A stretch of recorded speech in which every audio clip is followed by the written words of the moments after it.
Bismillahirrahmanirrahim. Pada kesempatan ini saya akan mempresentasikan hasil penelitian saya yang berjudul Analisis Model RACH Instrumen Tes Pemahaman Peserta Pendidikan dan Pelatihan Dasar CPNS Petugas Pemasyarakatan pada materi Agenda 2 Nilai-nilai dasar berakhlak.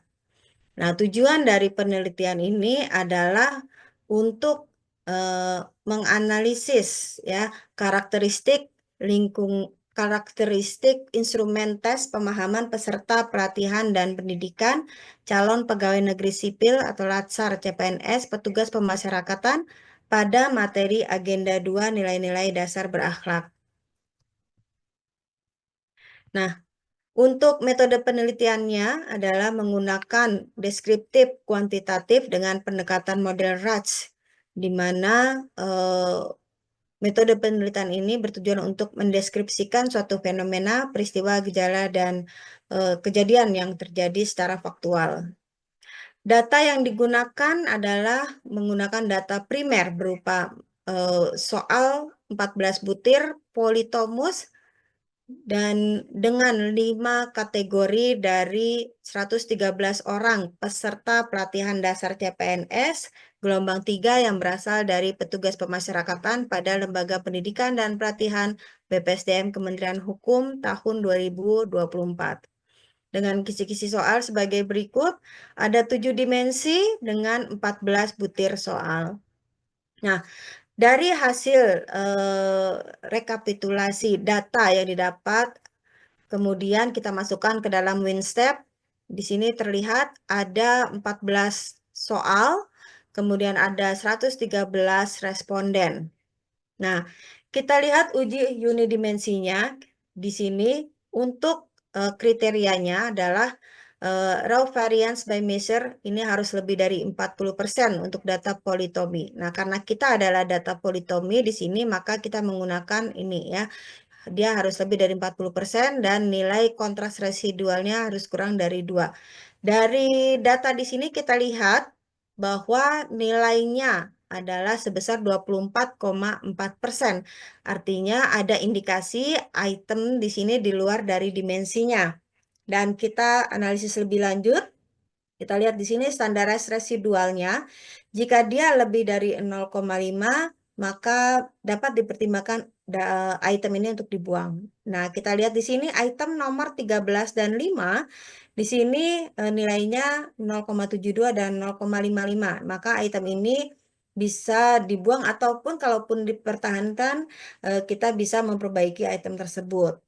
Nah, kemudian dari uji independensi lokal, kita lihat di sini ya untuk kriterianya bahwa kalau kita menggunakan Yan-Kitry, nah jika residual correlation-nya lebih dari 0,2, maka ini mengindikasikan dependensi. Nah, kemudian menurut Linacre, ya jadi kalau untuk kriteria kedua menggunakan Linacre, korelasi 0,2 dan 0,4 ini masih dikatakan sebagai low dependent. Nah, Linacre ini merekomendasikan nilai korelasi di atas 0,7 baru dapat dia dikatakan dependent. Kita lihat di sini nilai untuk Q5 dan soal 13 adalah 0,24. Maka kita lihat kalau kita menggunakan Yan-Kitry, maka dia masuk ke dalam dependent atau saling bergantung. Nah, tapi kalau kita menggunakan Linacre di sini, maka dapat dikatakan dia masih independen ya. Karena di sini nilainya masih cukup kecil 0,24, maka sebetulnya masih bisa dikatakan dia independen. Nah, kemudian kita lakukan analisis peta Wright atau person item map. Nah, ini berfungsi untuk mengetahui sejauh mana korelasi di antara keduanya dalam menggambarkan kekuatan sebuah butir untuk dijadikan sebuah alat pendeteksi kemampuan siswa. Peta Wright yang sebelah kiri di sini menggambarkan kemampuan siswa dan sebelah kanan ini adalah tingkat kesulitan butir. Nah, dari sini kita lihat bahwa di sini ya, item ini berada di bawah rata-rata kemampuan siswa. Dan kita lihat untuk soal paling sulit di sini adalah soal nomor 3 dan paling mudah adalah soal nomor 12 dan 9. Nah, lanjut dengan kita lihat menggunakan bar chart ya. Nah, dari gambar ini kita lihat bahwa sebagian besar individu ini terdistribusi di sekitar nilai 0 hingga 2. Artinya, ini mayoritas responden memiliki kemampuan di atas rata-rata. Nah, kemudian dari soal item, di sini terlihat bahwa banyak butir yang lebih mudah dibandingkan yang sulit. Kemudian melalui grafik fungsi informasi tes di sini ya merupakan salah satu cara untuk menyatakan kekuatan suatu butir pada suatu tes dan fungsi informasi tes ini memberikan informasi yang berkaitan dengan karakteristik kemampuan siswa. Pada gambar di samping terlihat di sini ya untuk nilai minus 1,5 sampai dengan 1,5. Nah, hal ini menunjukkan bahwa taraf kesukaran soal nomor 1 di sini termasuk sedang dan memberikan info yang baik untuk individu semua level kemampuan. Nah, kita lihat di sini soal nomor 2 sama 3, 4, 5, 6 ini kurang lebih hampir sama ya. Jadi kisarannya di antara minus 1,5 sampai dengan 1,5. Nah, untuk kecocokan model ras, kita lihat di sini nilai outfit main square-nya ya, main square-nya ini bisa diterima jika berada pada rentang 0,5 sampai dengan 1,5. Kita lihat di sini nilainya adalah 0,58 sampai dengan 1,21. Artinya ini masih cocok ya untuk model ras. Kemudian kita lihat pula di sini outfit Z standarnya. Nah, yang diterima adalah dari rentang minus 2 sampai dengan plus 2. Artinya di sini masih dapat diterima atau menggunakan model ras. Nah, untuk uji validitasnya menggunakan point measure correlation ya berada pada rentang 0,4 sampai dengan 0,85. Ini artinya instrumen mampu membedakan mana subjek dengan kemampuan tinggi dengan subjek yang berkemampuan rendah. Karena point measure correlation di sini ya berada pada rentang 0,4 sampai dengan 0,58, artinya ini sangat bagus ya atau ini valid ya.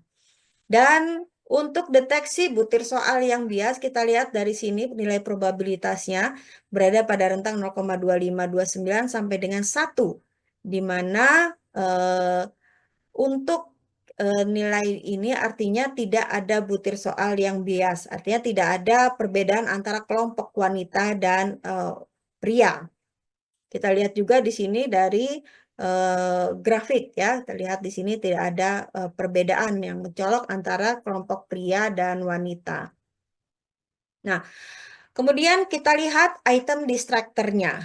Ya, kita lihat di sini item nomor 2 ya, untuk jawaban B-nya dengan kemampuan minus 1,57, E 0,98, C 1,84, D 2,29, dan A 2,08.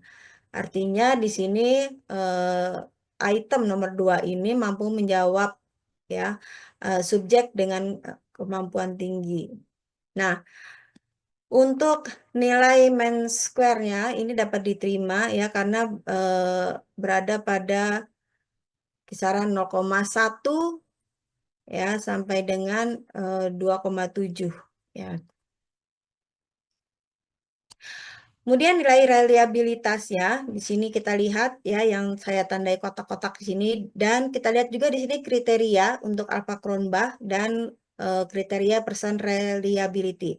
Untuk person measure di sini kita lihat 1,36 menunjukkan rata-rata seluruh siswa dalam mengerjakan butir soal ini apa namanya yang diteskan ya. Jadi nilai ini menunjukkan bahwa kecenderungan kemampuan ability siswa di atas rata-rata tingkat kesukaran tes yang dinilai karena di sini nilainya 0. ya. Jadi 1,36 ini di atas 0,0. Nah, kemudian nilai alfa Cronbach 0,71 artinya di sini ya dia reliable ya, bagus ya, kategorinya bagus.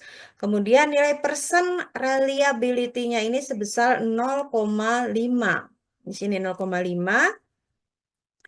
Artinya ya bahwa konsistensi jawaban siswa dalam instrumen kategori ini sebenarnya termasuk lemah ya, dan untuk butir tes dalam instrumen bernilai 0,88 di sini artinya bagus sekali untuk apa namanya distribusinya ya. Kemudian nilai in-feed mean square dan output mean square ya di sini 0,99 dan 1. Jadi semakin mendekati 1 ini semakin baik. Kemudian untuk Z standarnya di sini adalah 0,2 ya. Nah, kita lihat di sini bahwa nilai mendekati 0 sebenarnya ini semakin bagus. Kemudian nilai separation pada tabel di sini untuk mengetahui pengelompokan responden dan butir. Semakin besar nilainya, maka kualitas instrumen pada keseluruhan responden maupun butir semakin bagus ya, karena dapat mengidentifikasi kelompok responden maupun butir. Pada tabel nilainya berkisar antara 1 sampai dengan 2,77. Baik, demikian yang dapat saya sampaikan. Terima kasih. Wabillahi taufiq wa hidayah. Wassalamualaikum warahmatullahi wabarakatuh.